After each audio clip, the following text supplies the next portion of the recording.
morning, everyone. Welcome to another MandoLessons Live. I am your host, Baron Collins Hill. I hope you're all doing well. Got some tea to drink here. Already burned through the coffee. Good to see everyone. It's going to be a little bit hectic, so you might have noticed that there was no intro screen today. My computer needed to go into the shop for some work. So Apple, well, essentially I just bought another computer that I'm going to return in 14 days, which they're cool with. But it's been kind of hectic because all of my files are on the other computer, and I have them backed up, but all the programs, so I'm kind of working with a limited palette here, but hopefully everything's coming through loud and clear. I think it should be. I just won't have quite as many fancy things. All right, let's see who we got here. We got Dan, we got Lindsay, Jeff, Charles, Alan, Young Toonfish, Edward, Rick, Sherry, Jim, Thugs Heron, maybe? Not sure how to say that one. Ryan, Neil, Lewis, Ursanos, Jeff, Betsy, Joe, James, Keith, Jim. Again, I think. I always go for you twice, Jim. Oh, is the sound bad? Yeah, let me know if things sound weird. It should be working. I did some tests beforehand, but let me know. Let me go back and see if there's any questions.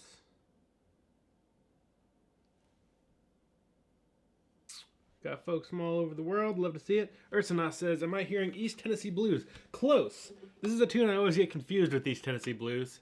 Pig Ankle Rag. It is on my website.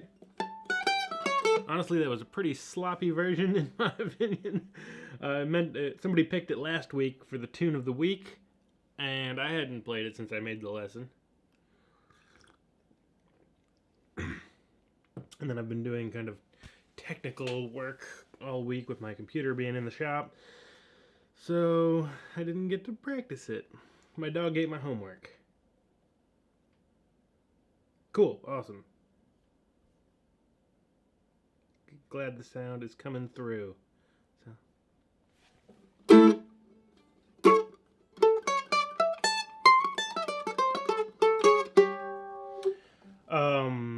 So yeah, that is Pig Ankle Rag.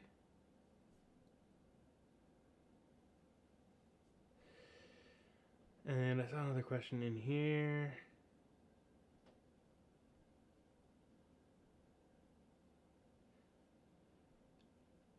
Simbob Crest says, can you recommend a nice sounding, easy to play mandolin for a beginner?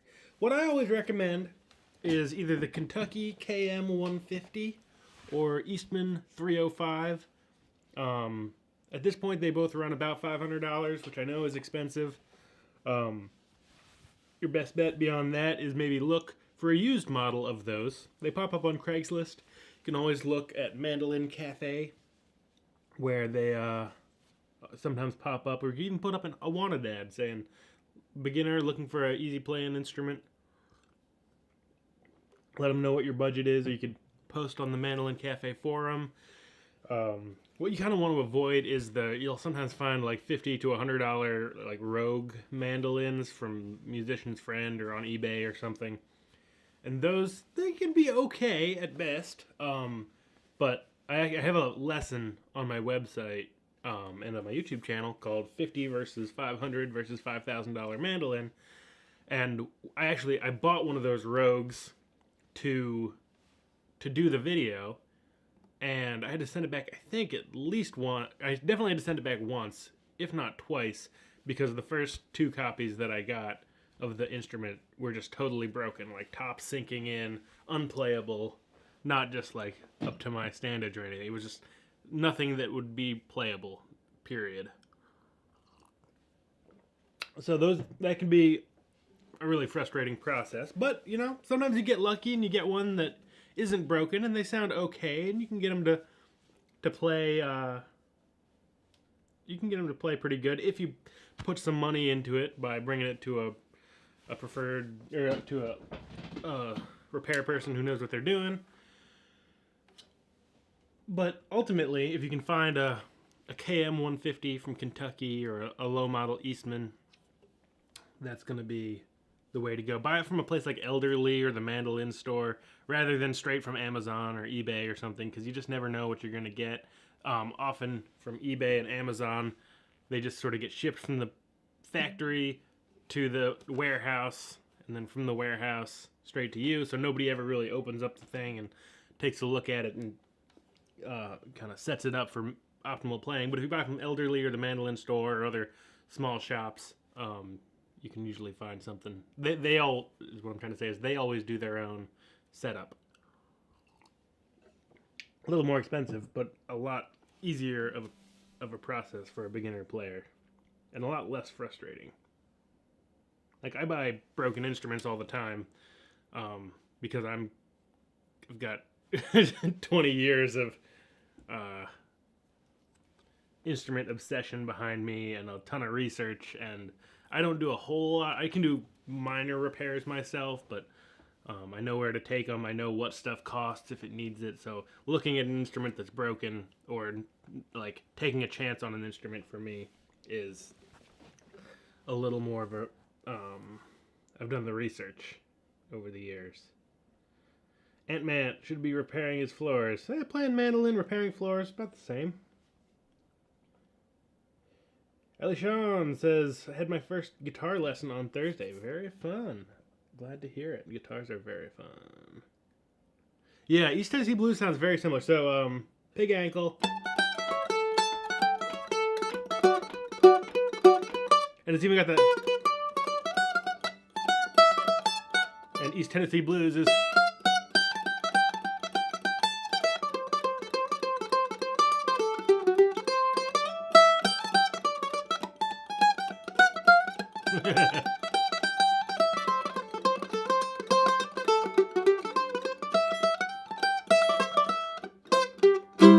So, Pig Ankle is in D, and East Tennessee Blues is in C. But they have a lot of the same. A lot of those tunes that are, I think of as like raggy tunes. Rag, kind of. Pig Ankle, rag. East Tennessee Blues, I would call a rag. They kind of follow a similar format that make them sound very familiar. Brienne from Lawrence, mandolin capital of the world. Good to have you here.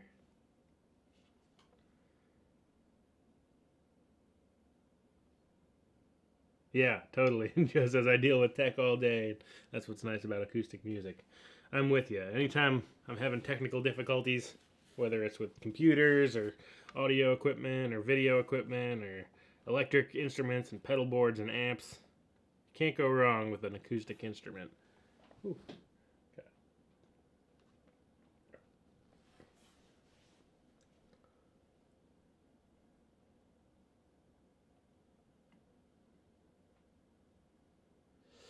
Young Tunefish says I had an €80 one as my first. Was great, but was a gift, but wasn't exactly great. Yeah, and I don't mean to cast any sour notes about cheap instruments. I've bought mandolins for cheap that, for the price, it's great. It's just a lot of them can be an unreliable way to find a mandolin. You can't really count on finding a sub $100 mandolin. But if you get a gift or happen to find one that works, like, it's hard to argue. So yeah, Elderly does, for a long time I recommended the Elderly, and I still do recommend the Elderly kind of mandolin kit. It's a KM 150 Kentucky, a gig bag, a strap. I think it comes with a strap. It should. Some picks, a book, maybe some other stuff. Can't remember. And back in the good old days, boy, which were probably at this point, honestly, like 10 years ago, they were like $350. And then they were $400. And now I think they're around $500, if not more. But yeah, the Elderly instrument kind of mandolin starter kit is great.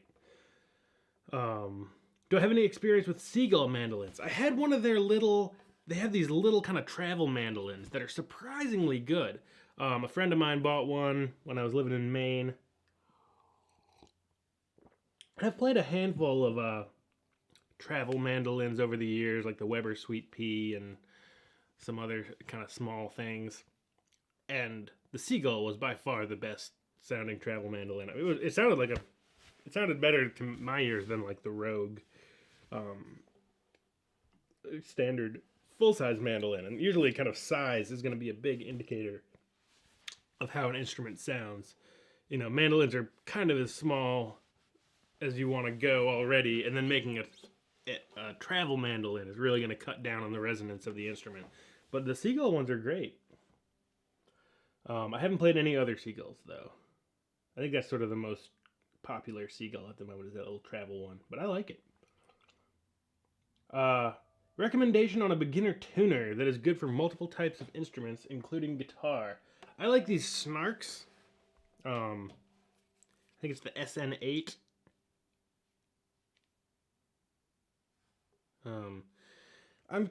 They're the best thing that's around. You know, when I started playing, the IntelliTouch tuners were like the only clip-on tuner on the market, and they were okay. And they were also huge. They were like the screen was like that big, and it was kind of unwieldy. And then there's been things that come along. These Snarks. Also, D'Addario makes these really tiny little ones that kind of clip onto the headstock. I like having a nice... Well, this one's battery is dead, so I can't show you.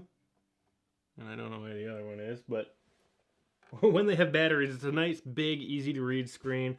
Works for all instruments. I think they're like $20 or less. It's really nice to have a clip-on tuner rather than a tuner that's like, whether it's on your... You can find tuners on your phone. If you have a smartphone, there's free tuners out there.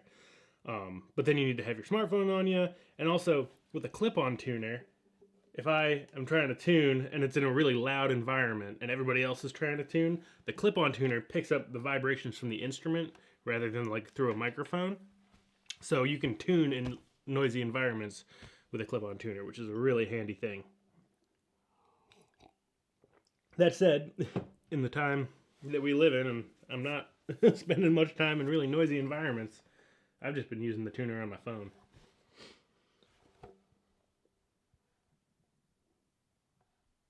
But yeah, the Snark, I think it's SN8. Or the D'Addario, I think it's like micro tuner. But those are pretty small and kind of hard to see, in my opinion. They're really, they look cool because, you know, you can, it's very stealth. You don't have this big funny looking thing hanging off your instrument. But also, I find myself being like, where's the, oh, okay, I can see it now. Which is too much work, in my opinion. Avoid ISPs, instrument-shaped objects. Except that would be ISOs. But I like that, Joe. What are your tips on or best practice conventions for playing notes up the neck for pieces that have notes outside of the first position, classical and Bach, for example? Yeah, so anytime you have to go up the neck, there's a couple considerations. This is a great question. I'll preface this by saying I don't tend to, because I play traditional folk music, which is usually just in first position. So a practical guide for getting up the neck is you need to know when to shift and kind of what notes are where once you get out of first position. There's a great series of PDFs on jazzmando.com called FFCP that run you through a bunch of up the neck scales and scale patterns. Those are going to be super helpful just for getting you comfortable up there. In terms of when to shift, it's really music dependent. So like anytime I see something where I have to shift, I take that phrase out of context of when I need to shift and say, okay, is there like a time where there's an open string that I can go? Because an open string means you don't have a finger down, which means you can really get the shift nice and cleanly. So when going up, shifting up or back, I always am looking for opportunities to play an open string in the melody to give my hand a half second to shift around.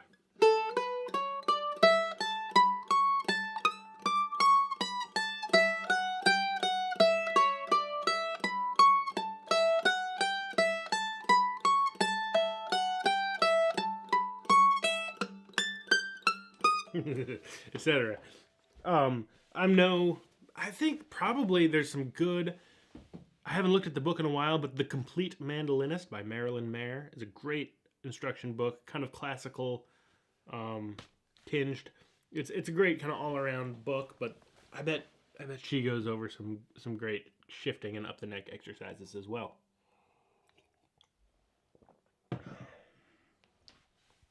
Quick question regarding Irish tunes. Have noticed when you play Irish tunes, a lot of the time you are using just 2 chords. Is that usual for Irish tunes? I also notice a lot of 5th chords. So, yeah, I would say it depends on the kind of Irish tune. If you're playing a minor tune, a lot of the Irish tunes that are in minor keys are going to have the key of the chord, or the chord of the key. So if it's like a Cooley's reel,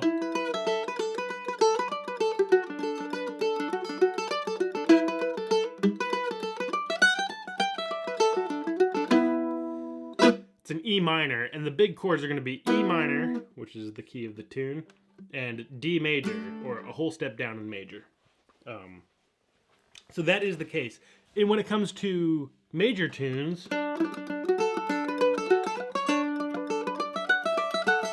it's probably going to be a 3-chord tune. But sometimes you just run into 2-chord tunes. And that's going to be your classic 1-4-5.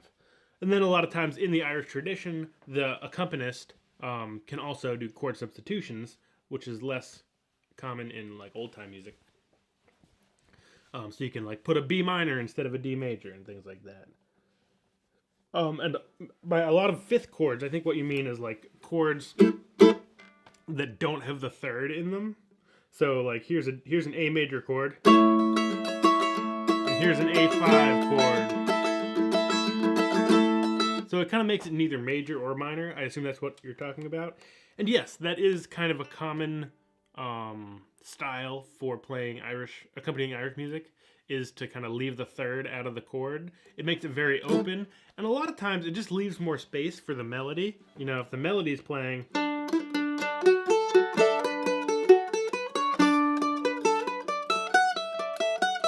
I can say all the 3rds in there. 3rd, 3rd, 3rd, 3rd, 3rd. So the melody is playing the 3rd. So there's enough 3rds in the melody that's gonna communicate that it's a major tune, versus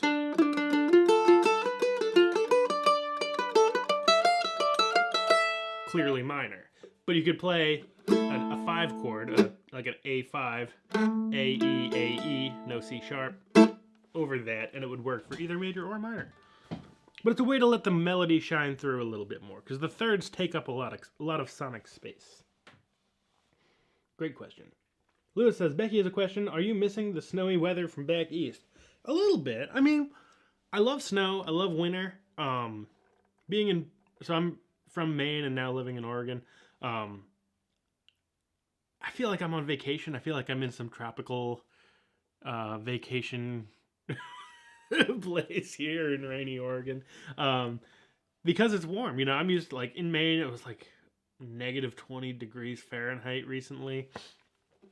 You know, the cold snap here got like slightly below 30 degrees Fahrenheit. So that to me is like, that's as bad as it gets. That's tropical. So in that way, it's kind of fun. I feel like I'm on an extended vacation. But I do miss the snow and the sort of the feeling that getting hunkered down for the winter brings. And I'm just hunkered down for different reasons. Nice, yeah. Ursula says my epiphone is pretty decent. Yeah, some of those epiphones can be great. Excellent. Yeah, Ryan says, just picked up my Eastman from the local luthier for a pro setup. Like a whole new instrument now. That's the thing, is a good, you know, a $500 instrument with a really good setup is going to be 50 times better than a $5,000 instrument that hasn't been set up and is really hard to play. It's just total night and day. So really good use of your money is to get somebody who really knows what they're doing to set up an instrument nicely. Yeah, snarks work for mandolin and guitar. They just say whatever note is there, so they can work for anything. I've seen people clip them onto horns. Prayer Bells of Heaven. I do not have a lesson on that. Yeah, RYC62 says, got a KM150. That's the Kentucky for 350 pounds. Brilliant mandolin for the price. I agree. Yep, Betsy says, use a free tuner app on my phone. That's also good. Also, Snark is good. A lot of Snark and app folks here. Nice, yeah. I think I've seen that, but it's been a while. I have to go back and check it out. James says there's a great East Tennessee Blues by Joe Walsh and Aaron Weinstein on YouTube. Do you have a sound preference for the oval mandolin versus the F-hole mandolin? I like them both. I got this mandolin recently. I guess not super recently at this point. It's been a number of months. Which is fairly recently in instrument world. But I've been playing it kind of non-stop since I got it. I think it's hard to say. I like them both. They're both very different. Like the the F-hole mandolin is a little more kind of percussive and a little more aggressive in its sound in a nice way. It does the bluegrass chop thing a little better. It's a little bit more punchy, a little more focused. And the oval hole is a little kind of wider, a little bassier sounding. Not quite as good as the chop, but better at having like a nice open sound. I don't play a lot of bluegrass, so I don't find myself really needing that chop sound very, very much. So I kind of do tend to gravitate towards the oval hole lately. There's a lesson on my website, or a video on YouTube, whatever, comparing the F-hole versus the oval hole. Yeah, Alan says Ashbury does some nice stuff. I've seen those as well. Occasionally they make them over here. Not often, but I have seen some that are nice. Whoa.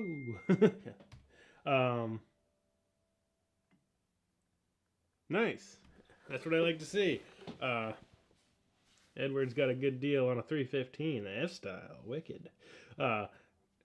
Yeah. And yeah, so, maybe there's people in here. That's what I like about this community is, it's all about who you know. So hopefully you guys can work something out. Joe says, yep, elderly starter kit is now $5.15. How things change.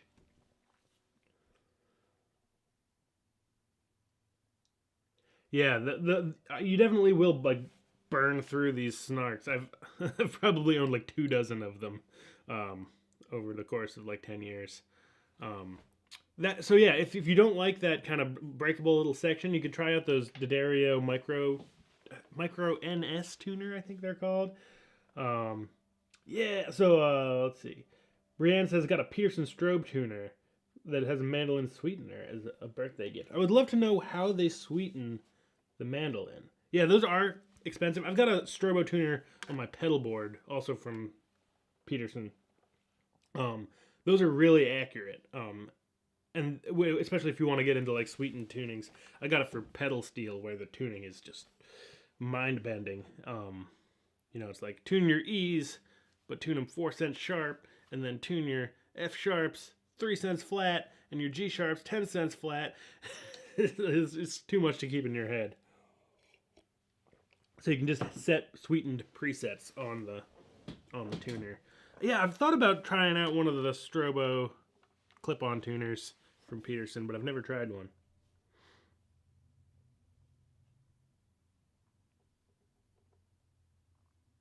The best Sunday Sunshine is a great question. The best location to strum or pick. Ultimately, it depends. It takes a little time just to find the sweet spot on your particular instrument, but this is... So ultimately the thing to know is the closer to the bridge you get, the kind of... I don't know how to describe that sound, but it's not my favorite sound. Not very full sound. If you get way up over the fingerboard,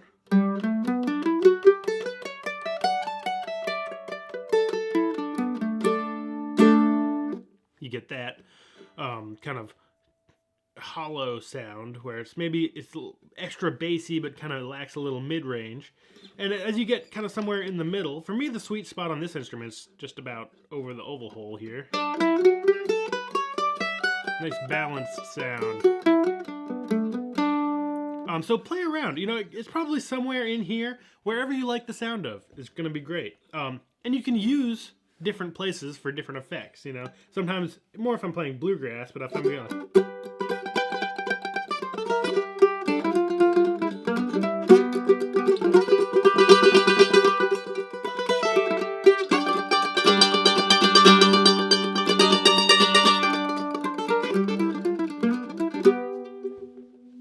You can kind of edge back towards the bottom there, the bridge end, and get a little more kind of aggressive, punchy sound, which can be nice at times. Ultimately, sweet spot's a little different on every instrument. Kind of can depend on your technique as well. So if you're a beginner, I would say check out the beginner series on my website where I do a kind of deep dive into technique and tone production, things like that. And I talk about some of that. Kind of where to strum as well. James says, thinking about getting an Eastman as my travel mandolin. Got the luthier built mandolin coming, but I'm already thinking of all the places I don't want to take it. Yeah, that's a personal choice. I kind of go back and forth on that myself. In general, with mandolins, they're so little that like, you know, you get a good like a Colton or a Hoffy or some kind of, maybe for you a Pegasus, like really flight ready case that can really like protect it during travel. That can be kind of the biggest thing. And when you're somewhere, you know, it's going to be just like if you're playing it, it doesn't matter if you're on vacation or home. The act of like holding it and playing it is equally as dangerous. I tend to just take my instrument everywhere I go. You know, these instruments are meant to be played. So, and especially with like a small package like a mandolin.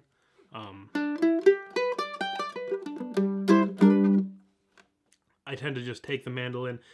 You know, if you're going to be going like, yeah, I know where you're coming from, and I've had more in like kind of guitar land. I've had instruments that I felt more comfortable trucking around with, because they're so big. To have something kind of less expensive to move around.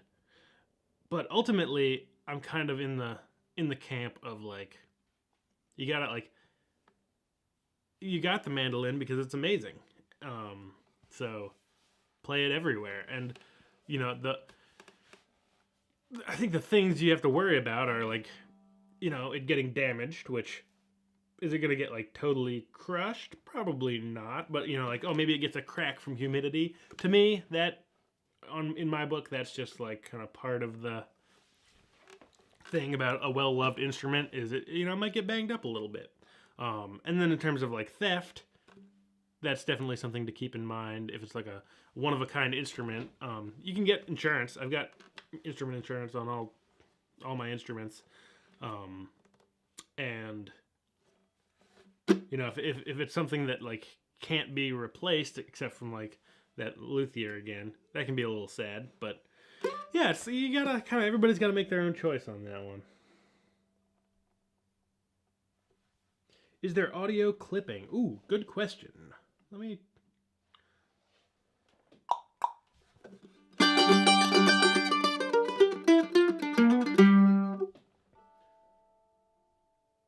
Oh, all right. So hopefully, I hope that didn't make it too much quieter, but maybe it'll cut down on clipping if there is some. Oh, okay, audio is fine. Great, I'm going to turn it back up. Yeah, so that's actually part of what was going wrong with my computer, is my computer speakers were like totally blown. And it was like the computer is like a month old, and all of a sudden the speakers were like sounded terrible. So I had to send it in. And speaking of which, thank you, Joe, for the computer repair fund. That's very helpful because computers are expensive. And not having my computer, my regular computer, definitely cuts down on my ability to do a lot of work.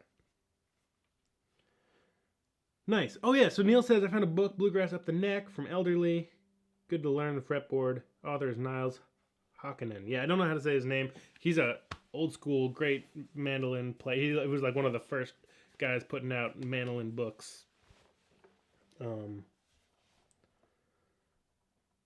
might be Hokkinen, H-O? I can't remember. Anyway, not important.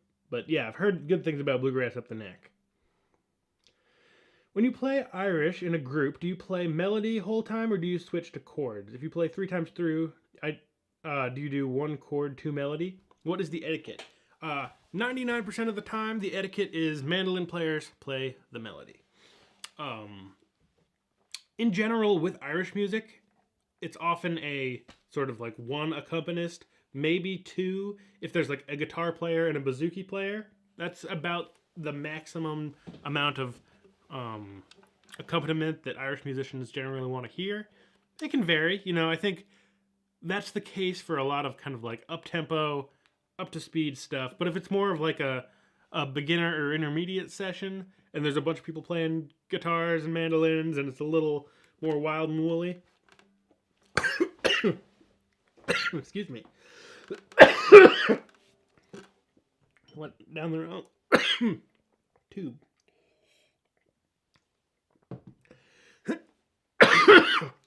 Woo. Ooh. That's gonna take a second to recover from. I'll play a tune.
Sorry for that little intermission.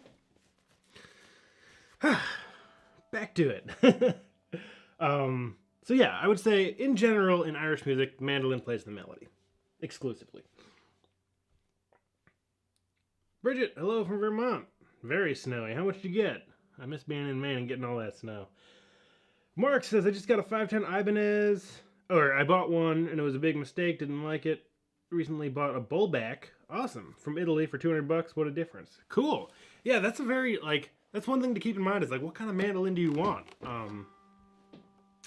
I've got some videos on my website where I play a bunch of different ones, like bullback mandolins, banjo mandolins, A-style mandolins, oval hole mandolins, lots of different flat top, carved top, so many choices.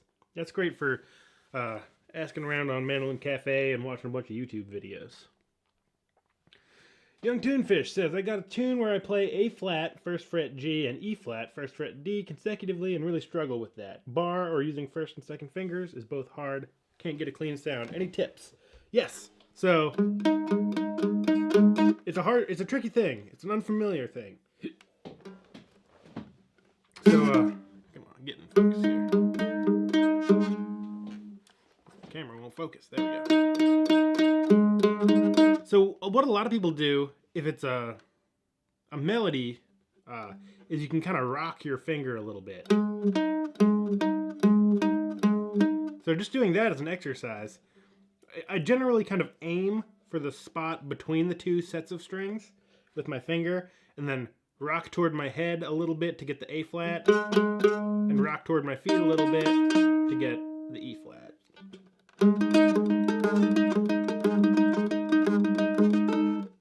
Etc. Hopefully that's helpful.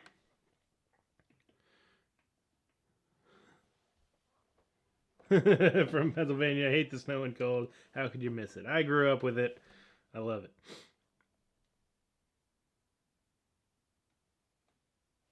Nice. Oh, that's right. Seagulls are made up in Canada. What do you recommend for an F-style mandolin? Uh, in general, I don't. There's nothing wrong with F-styles. They're just usually more expensive. They're about twice as expensive as A-style mandolins for the same kind of build quality. Or maybe not twice as expensive, but I think it's like 50% more is often not unheard of. Or maybe even double now. I don't know. In any case, they're a lot more expensive, and they don't sound twice as good, in my opinion. It's kind of a sticky subject. You can discuss it all day long on Mandolin Cafe. That said, they look awesome. There's no denying that. Well, unless you don't like the look. I like the way they look. But ultimately, for me, it's kind of a bang for the buck situation. And, I would say in terms of... What was the question? What do you recommend? I would say, the Eastman 315 is a great example, or like the F-style version of the Kentucky KM 150. I don't know exactly what that is. I don't know when they start making F-styles in the Kentucky lineup. Maybe like 650? But again, they're generally a lot more expensive. The only time I kind of recommend F-style mandolins is if you love that style so much and dislike the A style so much that the F style is going to make you play more and be really excited to get it out of the case and play some music, by all means, go for it. And aesthetics are important. So, whatever's best for you is great. And if you want an F style, I would say go for like a Kentucky 315.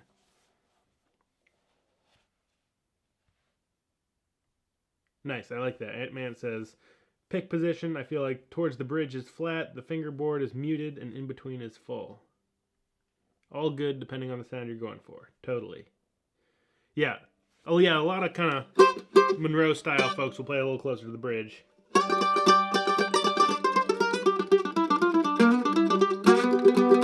Versus...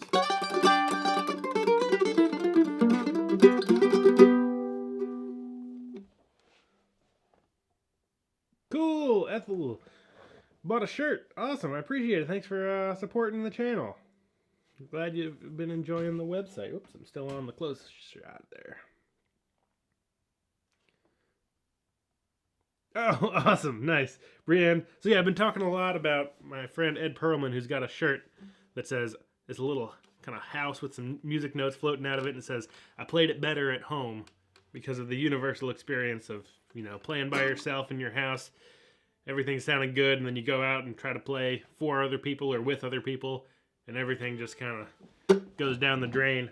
Everybody knows that experience, and my friend Ed Perlman sells a shirt that says, I played it better at home. $12, that's a steal. Everybody go buy. Everybody go buy two. Say hi to Ed for me. Somebody told me there are two instruments, a pretty instrument or a played instrument. Personally, mine are pretty played. I like it. Yeah, Patrick says sweet spot depends on the music style for me. Irish, folk, bluegrass, reggae all have different sweet spots, and it's always good to see what angle and spot works for what tunes and what music. More computer fun from Edward. Thank you so much. That really does help with my technology woes. Cool. Yeah, no commission for me. Jim also got one. Awesome. Glad people are getting that shirt. Yeah, coffee is for drinking, not inhaling. Yeah, something went down the wrong tube there.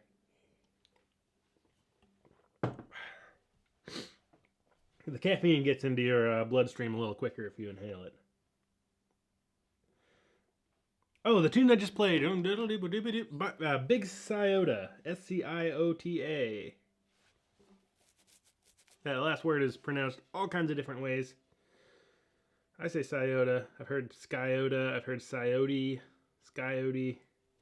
It's named after a river, so Whoever lives near the river will be able to tell you how to actually pronounce it. Young Toonfish says, repairing my father's bullback. Bullbacks are hard to work on. Cool. I hope that works out well. That's a fun project. Any tips for people with super small hands? Just keep going. You'll learn to stretch. One exercise I really like, and I've been talking about a lot lately, and I have a lesson coming up on this actually, is a good spot to like figure out where your hand should generally be is if you can get your pointer finger on the 2nd fret and pinky on the 7th. That's a big stretch. But if you can make that stretch across all the strings, it's not a very musical exercise, and your thumb can stay right in one spot and you're not doing this,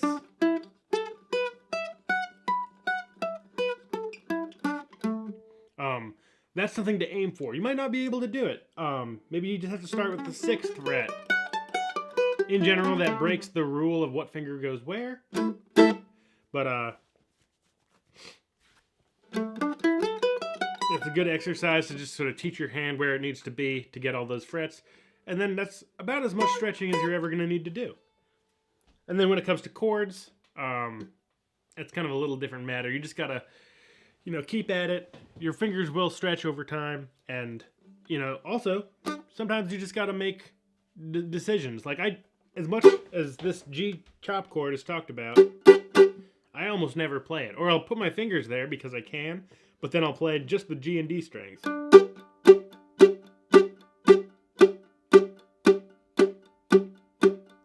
And if I make that a 2-string chord, sounds the same. Just 7 and 5. So you can do adjustments when it comes to chords. Thank you, Andy, for the super chat. Oh, I missed a bunch of stuff here. Glasgow Reel has a similar finger movement. Yeah, there's a bunch of tunes that have that kind of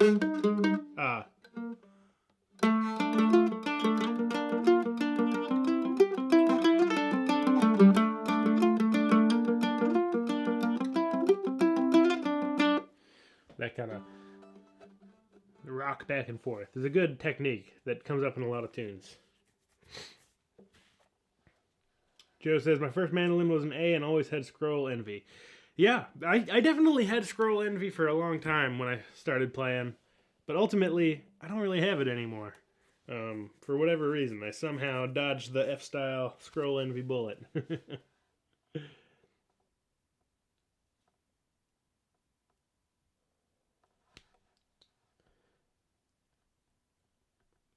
Mulan, apologies if I'm not saying your name correctly. Good to have you here.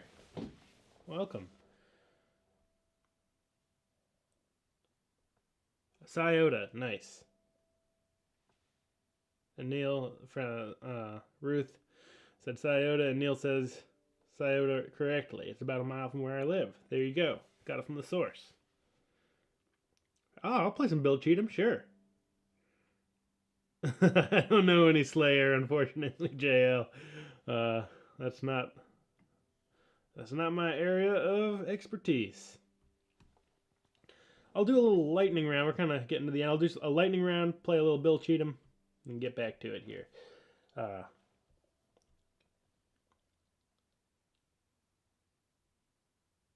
Thugs Heron says, got to shift a little bit, going 2 to 7.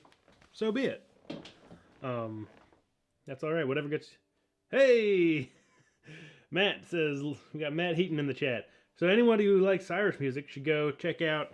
It's not Matt's channel, but Shannon Heaton. After this, there's a live stream with Matt. Go check it out. It's a good time. I'm always sending people there late because I don't know how to stop at right on time. What kind of modifications are you doing, Matt? Tell us. Enlighten us.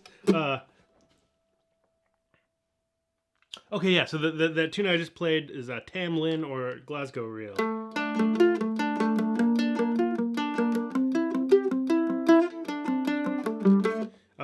That's on my website, as is Bill Cheatham, as is everything I've played so far, including Big Sciota. I do want to do. I was just talking to my partner about the gravel walk and how we both need to learn it. I think I knew it like 15 years ago, but it's just been too long.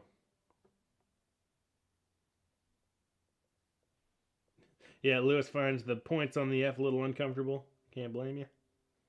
Hey, Spencer, good to have you. Glad you finally made it to a live stream.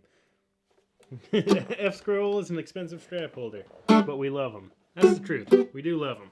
All right, Bill Cheatham, Kia A, classic bluegrass and old time tune.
Well, that was too fast, but it was Bill Cheatham, at least vaguely.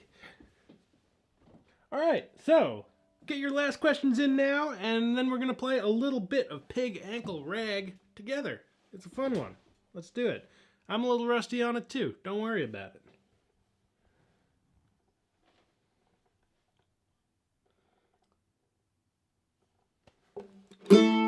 So yeah, if your mandolin isn't out already, which it should be, tune it up. And we're going to do a little bit of...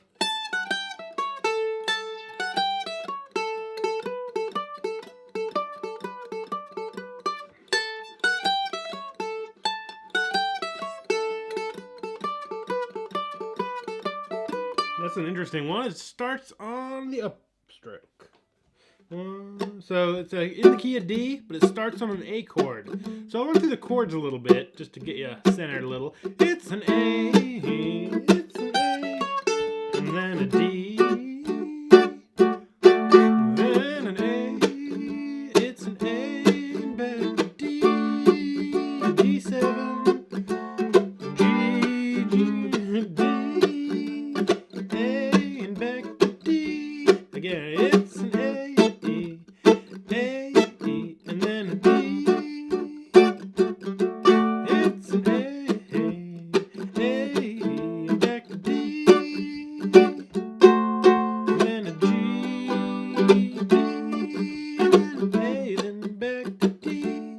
Part's the same, I think. A, and then a D. A, and D. D7, G, D. A, and back to D. Then A, this is B2. D. Then A.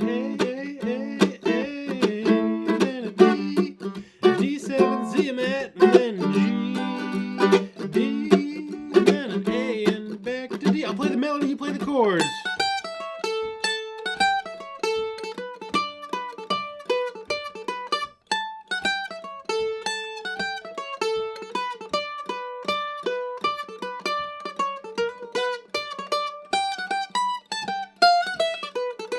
A2, A chord, D, back to A, D, G, D, A, B part. Starts on an A chord, D. Here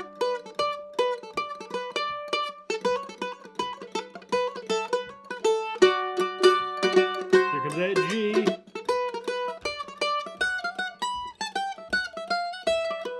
And B2.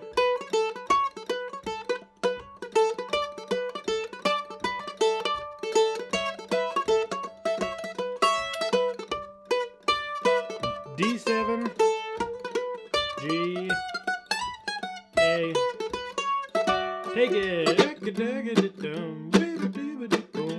D, then A, D, D7, G, A, and back to, here's A2, yeah, D,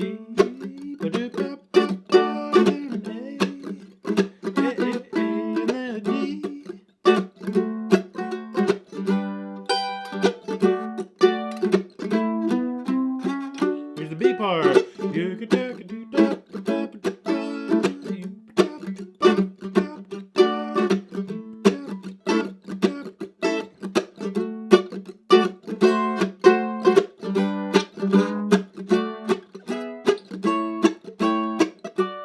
B2.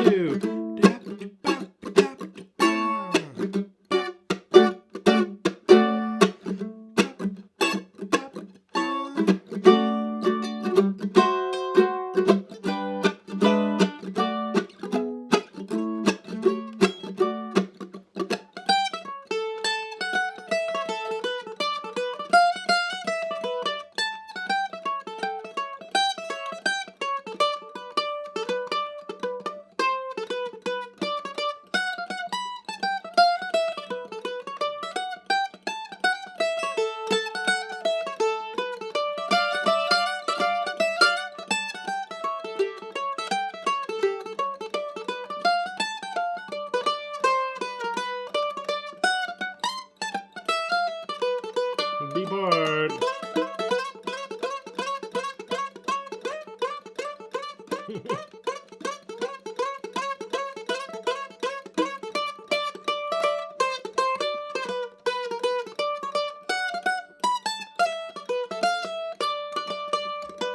B2.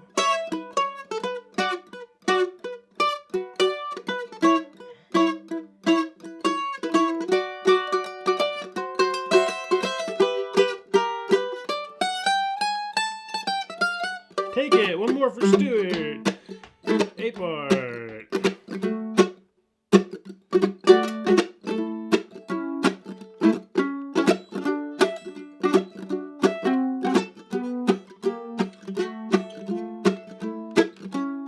A2.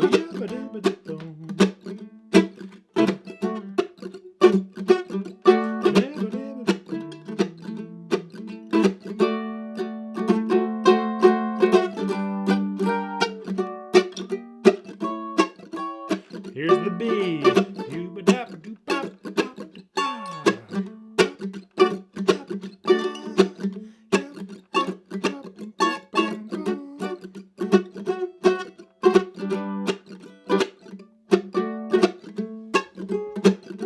B2.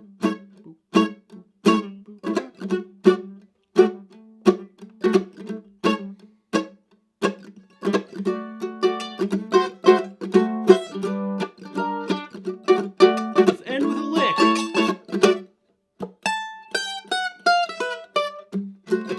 Sorry, that was a weird lick.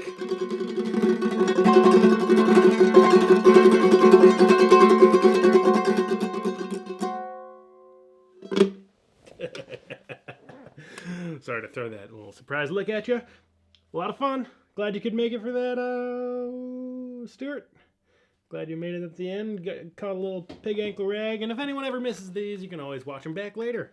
Or just live out there on the internet, waiting to get watched at a moment's notice.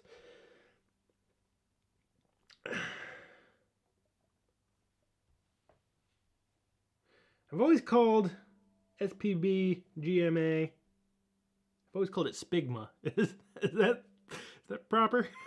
I've never been, and I've only seen people talk about it online, so I've never heard anyone say how you're supposed to say it, but I always call it Spigma. It kind of leaves the B out of it, but it's probably not right. I've seen that. I've seen that, whatever it's called, collection of first letters. Anagram. Nope, not anagram. Anyway, this is getting off the rails. Hope folks did go to that. The Society for the Preservation of Bluegrass Music of America. It's a little harder to say than Spigma. I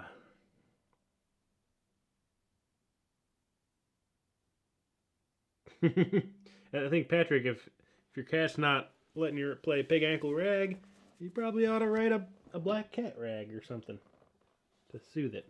It gets its own tune as well. What are we going to play next week? Let's throw out some ideas. We could do Tam Lin. There's a lot of talk about that one.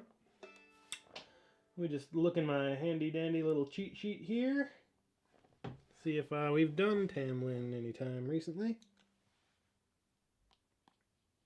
Seemed to be a fun one. That's a fun one to work up. It's notey, but it's doable. We did it at episode 108, so that's not that long ago. Maybe let's do something else.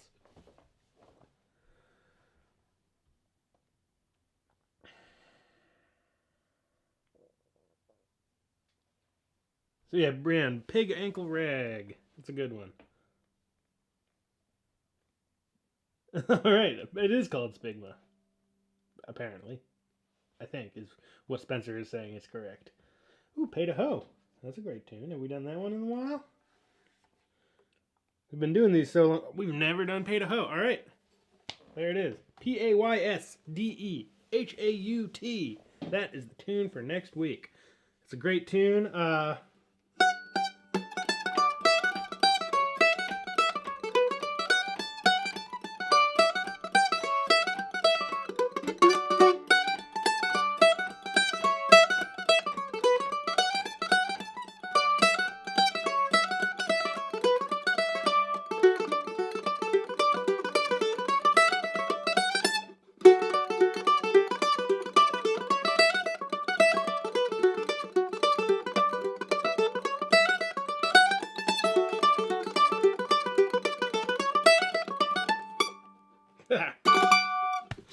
Great suggestion from James. That is the tune for next week. Thank you all so much for tuning in. Thanks for all the support, however it comes in, whether it's super chats or patrons or PayPal donations. Really helping out the computer fund. Really appreciate that from y'all. And have a great weekend. Hope to see you again soon. Bye-bye.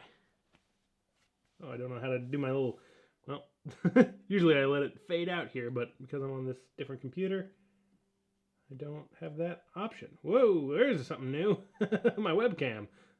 All right, there's a little unconventional outro for you. See y'all later.